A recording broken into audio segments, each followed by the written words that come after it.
And we start with a Fox News alert. Right now, a National Guardsman is fighting for his life in critical condition this morning after allegedly being shot by an Afghan national on Thanksgiving Eve.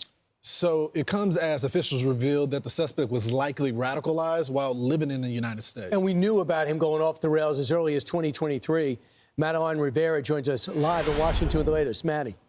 Hi, good morning. 24-year-old Andrew Wolf remains in the hospital today where he is surrounded by family members. His parents say their son is a fighter and they're asking for prayers. You know, I had a chance to be at the hospital yesterday, and I want to tell you something. When you go there, sometimes when you go to a hospital, a lot of people are very concerned. People certainly are here. But the positive energy, the spirit that the families bring to bear, that his friends have, everyone is rooting for him so hard to make it to that next level, and it's really encouraging to see. Communities in West Virginia have been holding vigils for 20-year-old Sarah Beckstrom, who passed away on Thanksgiving. President Trump says he wants to meet with Beckstrom's parents. I said, when you're ready, because it's a tough thing, come to the White House, we're going to honor Sarah. And likewise with Andrew, recover or not, we're going to honor her. Investigators have been working around the clock going through the background of the suspect, 29-year-old Ramanullah Lakhanwal. They've yet to say what drove Lakhanwal, an Afghan national who once worked with the CIA, to allegedly travel cross-country to carry out this attack. We believe he was radicalized since he's been here in this country. We do believe it was through connections in his home community and state, and we're going to continue to talk to those who interacted with him. Anyone who has information on this needs to know that we will be coming after you, and we will bring you to justice. Another Afghan national is facing state terror charges in Texas after DHS says he plotted to make a bomb with the intention of targeting the Fort Worth area. He was arrested on Tuesday, the day before the shooting in D.C. Lawrence, Ainsley, and Brian. All right. Thanks so much. Appreciate it, Maddie. So we're learning more and more about this guy, including that there were signs. If he ever belonged here is one thing. You know, he worked for the CIA, that zero unit. I understand that. But because the CIA said he was all right to work with and fight with, doesn't mean he's okay to live here. But let's just say they thought he was okay to live here because he worked with that unit. Well, by 2023, they say it became pretty clear that he was off the rails. He was depressed. He had no job. In fact, friends said, or acquaintances said, they thought he was going to kill himself. Then they said he has 5 kids. They said when his wife would go and visit relatives, they said the kids would come to school with dirty clothes, then they'd be dirty clothes, unwashed, and hungry.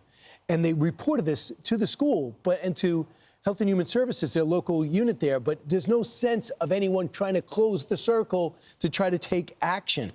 But they would realize this guy was off the rails back then. Well, so to your initial point about us working with him in the CIA, I mean, this is very common. They're not sometimes the most model citizens that we work with, but we have a common enemy. And so we typically work with people that are in the inside. But to the point of when he came back home, okay, so they noticed that he's going crazy, and they realized that he's not showing up to his check-ins, which are required for him to be here. Why didn't anyone do anything? The whole point of a check-in is to keep tabs on the person.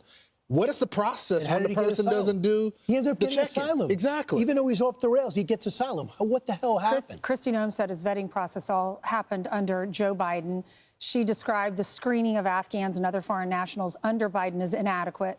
Now Trump has strengthened the vetting process for anyone coming over or coming into our country that's an immigrant, including reviewing social media and checking to see who they interact with, because Kristi Noem says this guy was radicalized when he got here to America, but he had connections to his home community, and they're talking with family members to find out who he was interacting with.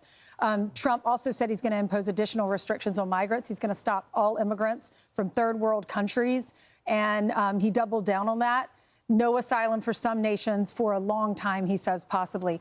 Right. Brian interviewed C.J. Douglas, Marine veteran, helped with the Afghanistan rescues. Yeah, so he was called out of retirement to help out in Doha and screen these people. And then they said, would you co-author the What Went Wrong in Kabul and Abbey Gate? So he did that, tried to brief Joe Biden on it. First he said, can't do a half hour. He goes, well, we'll knock it out in 15 minutes. Then Joe Biden said, no, I can't even do 15 minutes. Just leave it for me. So there's no indications that Joe Biden even read it. But meanwhile, he knew about the vetting. He was trying to do it in real time on a tarmac in Qatar.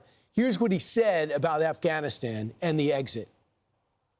This still goes back to the Biden administration's failure to hold the Taliban to the conditions-based withdrawal, because as I've told you previously, I would rather fight them over there than have them here on our shores and have, you know, American citizens have to be concerned about everyday life. I'm for the freezing, and what I would say is with that, what we need to do is look at how we are going to assist the current population we have, and then as well, how we're going to tighten up the screening process for future people coming from third world countries that don't have the ability to screen people as they're coming.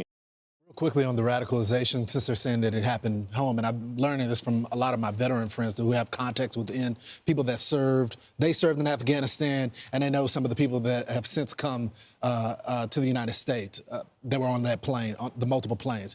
And they say that a lot of them are upset about how they're being treated here in America, and they thought there were going to be more resources. But as my veteran friends have made it very clear to them, how do you think American vets are treated when they come back home? We still have people that are in the middle of the street that are not getting services and all that. So there's a vetting component of this, and then people that are upset that they thought that they helped the United States when they were overseas and they feel like they're not treated fairly. Our own veterans aren't treated fairly when they come back home. Many of them are on the streets and depressed and struggling with suicide as well. They don't understand our society. No, period. they don't. They don't understand that your success is generated from yourself. Right. And they don't understand our society at all. And there's got to be immediate action taken, because evidently they were handed 1.5 million people on this immigration asylum list for the Bidens go, yeah, we haven't even looked at this list yet. So they're here, 1.5 million, and we have not been able to screen a year in, not even a year into this administration. I'm Steve Doocy. I'm Brian Kilmeade. And I'm Ainsley Earhart. And click here to subscribe to the Fox News YouTube page to catch our hottest interviews